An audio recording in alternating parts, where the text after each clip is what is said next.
Sejarah masuknya agama Islam di negeri China 1400 tahun silam. Sejarawan kontemporer Chen Yuan, menurutnya, Islam diperkenalkan di China pada tahun kedua Kaisar Yonghui dari dinasti Tang 651 Masehi. Chen Yuan menemukan catatan aktual sejarah Tang dan Chefu Yuanghui artinya sebagai panduan buku. Berdasarkan catatan tersebut diketahui, pada tahun kedua Kekaisaran Yonghui, Kaisar Gaozong dari dinasti Tang, Khalifah ketiga Arabia Utsman bin Affan radhiyallahu anhu yakni tahun 644 sampai 656 Masehi mengirim utusan diplomatik ke Chang'an, ibu kota Tang, untuk memperkenalkan kekhalifahan Islam. Sejarah masuknya Islam di Cina. Agama Islam telah hadir di Cina lebih dari 1400 tahun yang lampau. Dalam hal ini terdapat beberapa teori mengenai kedatangan Islam di Cina. Teori yang pertama mengatakan bahwa Islam telah dibawa oleh para sahabat yang diutus oleh Nabi Muhammad untuk berdakwah ke Cina. Mereka diutus ke Cina sebagai salah satu misi dakwah Nabi untuk menyampaikan risalah Islam ke negara lain. Jarak antara Mekah dengan Cina adalah sangat jauh. Pada waktu itu hanya ada dua cara untuk sampai ke Cina, yaitu melalui perjalanan darat dan satu lagi melalui perjalanan laut. Kedua perjalanan tersebut mempunyai risiko tersendiri. Para sahabat telah menggunakan perjalanan darat dan mereka telah berdakwah di sepanjang perjalanan tersebut. Di setiap tempat mereka singgah, disitulah akhirnya muncul pusat-pusat penempatan umat Islam. Oleh sebab itulah pengaruh dan perkembangan Islam begitu cepat di sebelah barat negara Cina dibandingkan dengan sebelah timur. Malahan banyak makam para sahabat tersebut sampai sekarang masih bisa ditemui di kawasan barat negara Cina. Jalur yang mereka lalui dikenal dengan jalur sutra. Teori kedua adalah melalui jalur perkawinan, di mana kalau diperhatikan wajah-wajah mereka sangat mirip dengan wajah orang Arab, Parsi, Turki, Uzbekistan, Afghanistan dan ada yang kelihatan seperti orang Pakistan. Wajah-wajah mereka tersebut menunjukkan mereka mempunyai darah campuran dengan masyarakat yang tinggal di Timur Tengah dengan muka yang putih kemerahan dengan hidung yang mancung.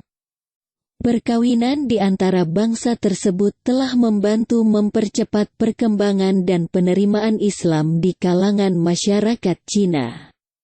Pembauran peradaban China dan Islam tersebut melahirkan budaya damai, toleransi dan saling menghargai di masyarakat Tiongkok kala itu. Islam diterima dengan senang hati dari berbagai dinasti Cina. Hingga datanglah pengaruh kolonialisme Barat di Cina yang berusaha melemahkan persatuan rakyat Tiongkok ketika itu. Terjadi upaya politik belah bambu, adu domba yang sifatnya menyudutkan agama Islam yang dikenal anti penjajahan. Jika kita membaca sejarah Tiongkok, sejumlah pahlawan Tiongkok yang menolak penjajahan justru terdiri ulama-ulama Islam di sana. Karena ajaran Islam memang menolak segala bentuk penjajahan manusia kepada manusia lainnya. Akan tetapi, apakah rejim komunis China hari ini masih mengingat dan menghargai sejarah itu? Selanjutnya teori ketiga adalah melalui jalur perdagangan lada. Jalur ini dipergunakan oleh saudagar Arab yang melakukan perdagangan melalui laut. Para pedagang ini menjual hasil dagangannya di pelabuhan-pelabuhan yang terletak di selatan Cina, terutama di Bandar Canton. Salah satu kesan akan kedatangan para pedagang tersebut adalah berdirinya masjid-masjid lama di Guangzhou. Begitu pula dengan peninggalan batu nisan yang telah berukir dengan kaligrafi Arab yang indah yang bisa didapatkan di lokasi itu.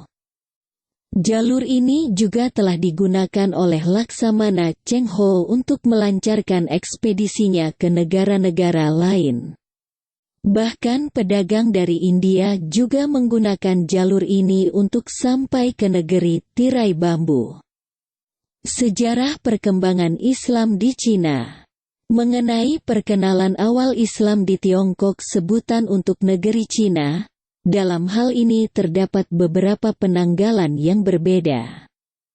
Namun menurut catatan resmi dari dinasti Tang tahun 618 sampai 905 Masehi, dan catatan yang sama di dalam A Brief History of the Introduction of Islam to China, karya Chen Yuan, menyatakan bahwa hal itu terjadi pada tahun kedua dari pemerintahan Kaisar Yonghui, yakni sekitar tahun 30 Hijriah atau 651 Masehi. Dinyatakan bahwa pada tahun itulah pertama kali dari delegasi yang dikirim oleh Utsman bin Affan ke Tiongkok. Dinasti Tang di Tiongkok dibangun oleh Li Yuan, yang dipanggil Kaisar Taisu tahun 618 sampai 626 M, digantikan oleh putranya Li Sihmin yang dipanggil Kaisar Taisung 627 sampai 649 M. Masa perkembangan kebudayaan, kesusastraan dan kesenian di Tiongkok. Pada masa kaisar inilah Nabi besar Muhammad tahun 570 sampai 632 Masehi mengucapkan sabda yang terkenal itu, yang berbunyi, "Utlubul ilma walau bilshin," artinya tuntutlah ilmu walau ke negeri Cina. Sepeninggal Nabi besar Muhammad, pasukan Islam pada tahun 636 Masehi merebut ibu kota Imperium Parsi, Tisifon, dan pada tahun 641 Masehi telah menguasai seluruh wilayah Imperium Parsi sampai ke perbatasan Tianshan di Asia Tengah. Orang-orang Islam dari berbagai penjuru Tiongkok aktif memainkan peranannya dalam menyebarkan misi dakwah Islam. Sehingga lambat laut banyaklah orang yang memeluk agama Islam. Masjid-masjid pun berdiri di berbagai sudut kota dan provinsi. Inilah yang menimbulkan suatu ungkapan pada masa dinasti Yuan itu, yang berbunyi, "There are Muslims everywhere under the sky in Yuan Dynasty," dimanapun berada, di bawah kolong langit, ada orang Islam pada masa dinasti Yuan. Telah merupakan sebuah tradisi pada masa itu bahwa setiap pernyataan takluk mestilah disertai dengan penyerahan sandera. Emir Bukhara menyerahkan putranya sendiri untuk disandera oleh Genghis Khan. Pangeran yang masih muda itu bernama Said Omar Syamsuddin. Genghis Khan membawa pangeran tersebut ke Peking untuk dididik bahasa Tionghoa. Pemuda tersebut sangat cerdas dan sangat mudah menyerap kebudayaan Tiongkok.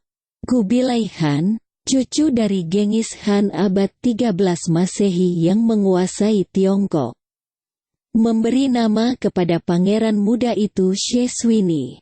Semenjak dinasti Yuan, maka para pendatang Muslim dengan Muslim pribumi sangat ramah sehingga lahirlah semboyan All Muslims are Brother. Mereka sama-sama melaksanakan salat berjamaah tanpa ada perbedaan ras maupun bangsa. Ini adalah sebuah fakta bahwa orang Tionghoa sangat toleran terhadap agama. Dan Muslim di Tiongkok semakin berurat akar dari hari ke hari. Dalam pada itu, catatan resmi pihak Tiongkok, Chinese Chronicles menyebutkan bahwa pada abad ke-5 Masehi, yakni sebelum agama Islam lahir, armada dagang Tiongkok telah berlayar ke Teluk Parsi, muara Sungai Efrat dan Tigris. Mengenai hal ini, Dinasti Sui 605–618 Masehi, yakni dinasti yang digantikan oleh dinasti Tang tersebut membenarkan pula pernyataan di atas. Jadi orang-orang Arab telah menampung dan memperdagangkan barang-barang hasil produksi Tiongkok semenjak beberapa masa sebelum mereka memeluk agama Islam. Selanjutnya pada masa dinasti Tang malah ada tempat-tempat kediaman khusus bagi orang-orang asing di Bandar Guangzhou, Kanton, Changzhou, dan Quanzhou yang terletak di wilayah Guangdong dan wilayah Fujian. Pedagang yang mendominasi tempat-tempat tersebut adalah orang Arab, sehingga mereka dipanggil dengan semit orang Arab. Di dalam Annals dinasti Tang belakangan mereka dikenal dengan sebutan Tasih.